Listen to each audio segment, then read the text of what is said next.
Welcome to today's class. Today we will continue the chapter elasticity.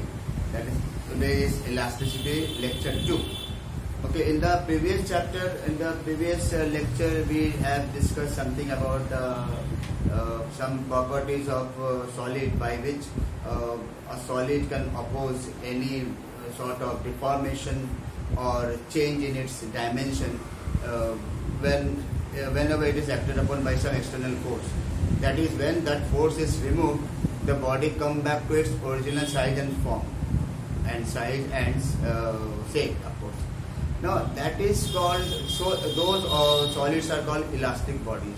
And if by means of external force the body makes a permanent change in its form, its size, or its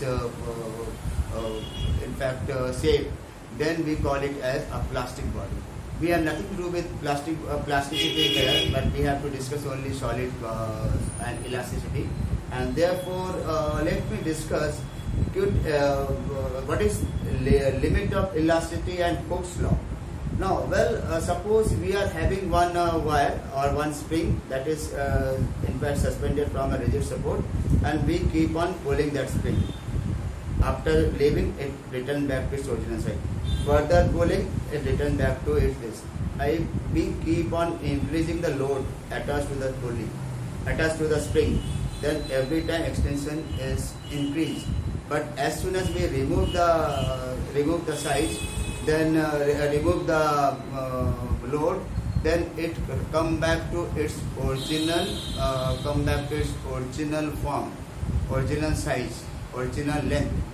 That type of thing is called as elastic property.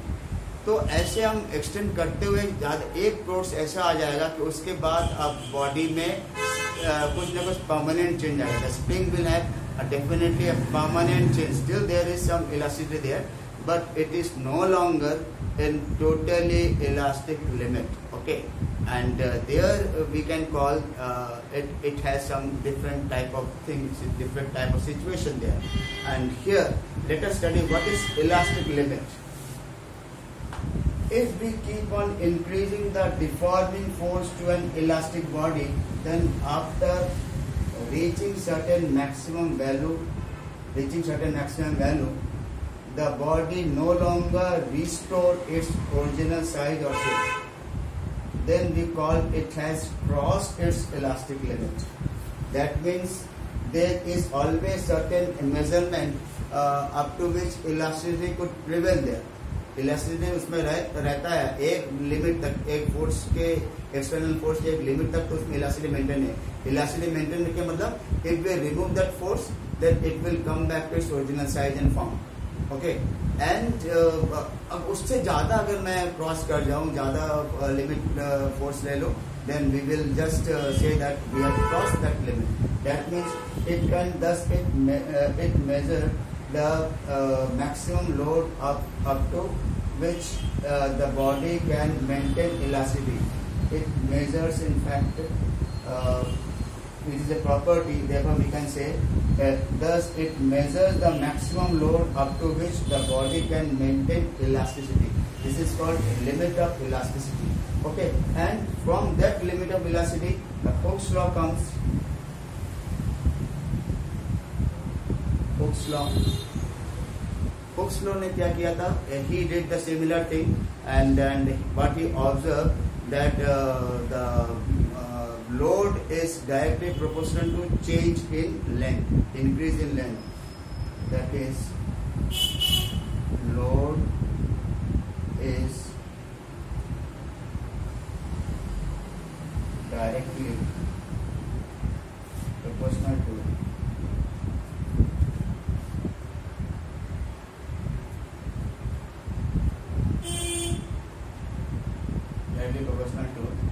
the increase in length.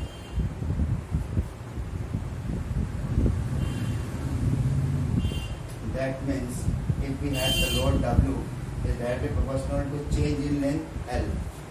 ये books में सबसे पहले निकाला 1649 approximately that he did that follow up. He did that theory that according to Hooke's experiment, what he observed, that if he just suspend a spring from a rigid pole, and then he keep on increasing the load attached to that spring, and he just observed that larger the load attached, greater will be the corresponding extension in the length. That means load is directly proportional to, it is directly proportional to the increase in length, or W is proportional to L. Later on, in around 1807, the same experiment was discussed or in fact studied by Young, who had many other experiments also in the physics. In this subject, physics, he observed that since load is directly proportional to the stress, and the amount of load is directly proportional to stress, because stress is equal to load upon, that is the weight upon or external force upon cross-section area, okay, and strain is directly proportional to the increase in length. That means what they observe, the stress is directly proportional to strain. And then they also felt that in case elasticity limit is crossed, could this be prevail? No. Elasticity still may remain inside that body, but elasticity will be there partially, but it is not beyond the scope of Hooke's law. Hooke's law could prevail only if that is when we have within elastic limit. So Hooke's law क्या बन गया? What is Hooke's law? That is within elastic limit, stress is directly proportional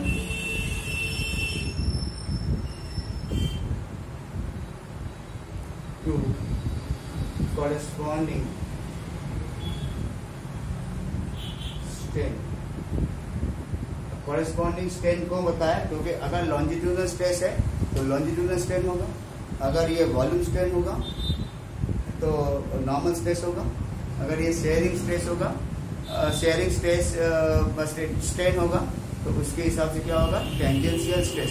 तो वो corresponding वाला मामला है. इसलिए क्या कहा, within elastic limit the stress is directly proportional to the corresponding strain, that is stress proportional to strain, or stress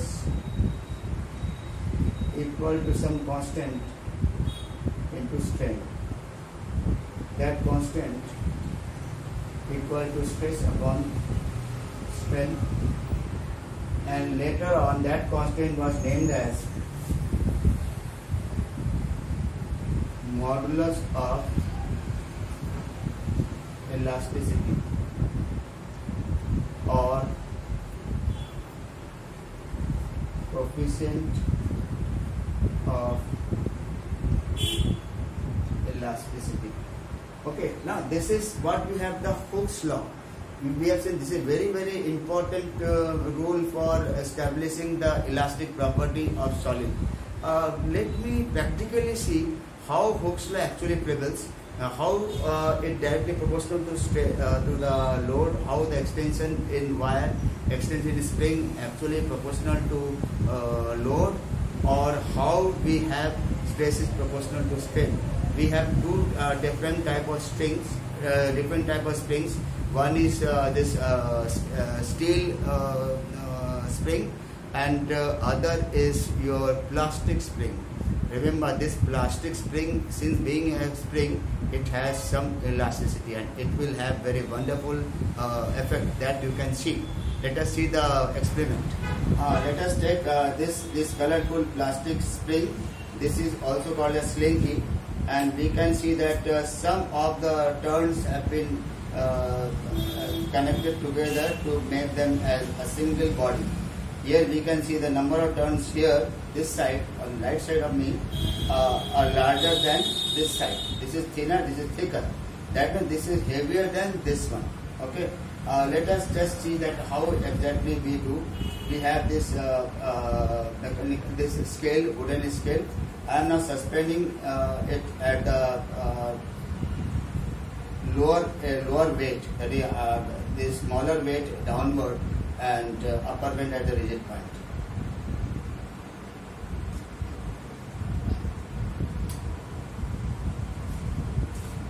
We can see the result comes out to be around 67. Okay. Now, if I replace the order, and I am just doing this as smaller one as our rigid point and bigger one as our free weight, then you can just observe how it exactly done. It is giving you around 82.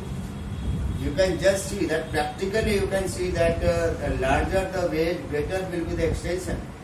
Initially we have had 67 centimeter from this point, from 0 point, of course there may be some, we have to actually minus this length, that will is observation system. But here from this hook to this load, that is up to the final equilibrium point, we observe that this is larger due to larger weight. And for this I am again repeating,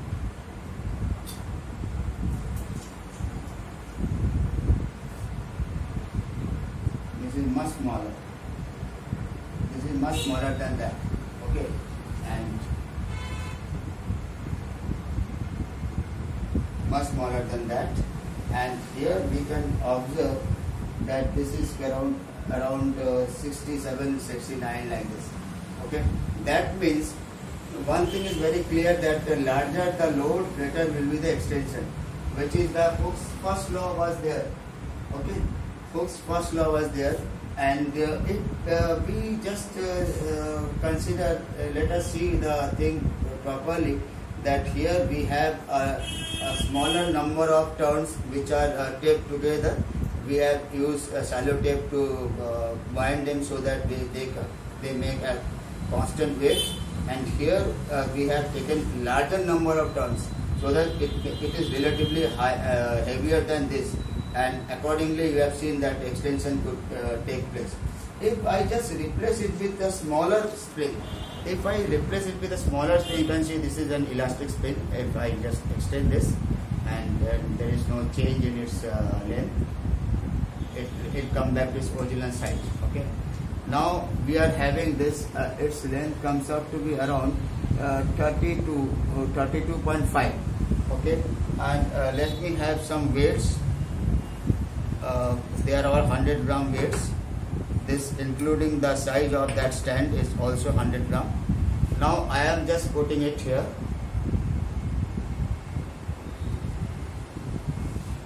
This is standardized thing. Here we have not to take any taping or any other thing. We can see it comes around 49 to 50. It keep on oscillating. Once equilibrium comes, then it will be around 49 centimeter to 50 centimeter. Okay, around say 50 centimeter. Good. Now we will just change the thing.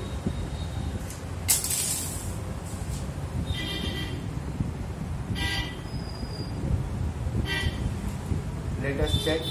Yes, it still come to 32 centimeter. That means there is no change in the length. That is, it is totally perfectly elastic body. Even with the extension, it is extended to 49. Now it still comes out to be 32 once the force is, external force is removed. Now I am increasing the force further.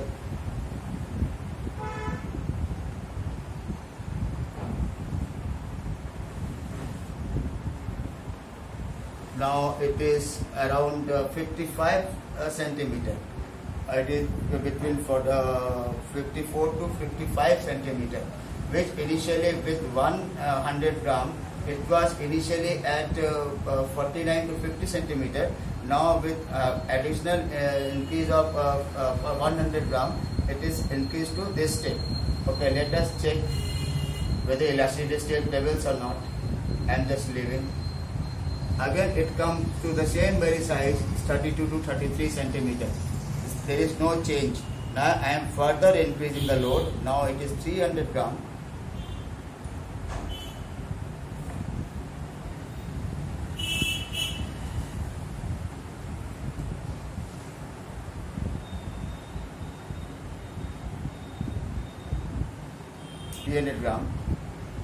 I would see still it is there in the elastic limit or not.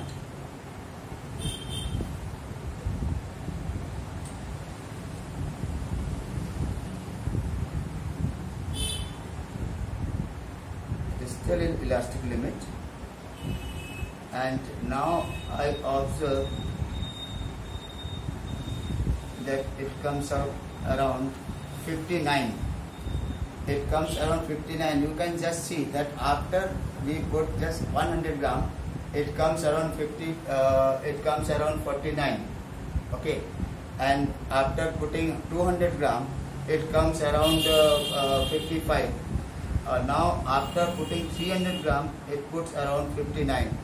So in that way, even if you just find a graph between the load and the length increase, we can definitely get a straight line. Straight line means load that is load is directly proportional to the length. That is Hooke's law. In other words, that is stress is directly proportional to strain. This is what we have the live demonstration of your Hooke's law, and with that we have completed this law. And from the remaining part of the thing, we can have our next lecture, that we take different types of elastic coefficient, and also we will see the load extension curve. Thank you.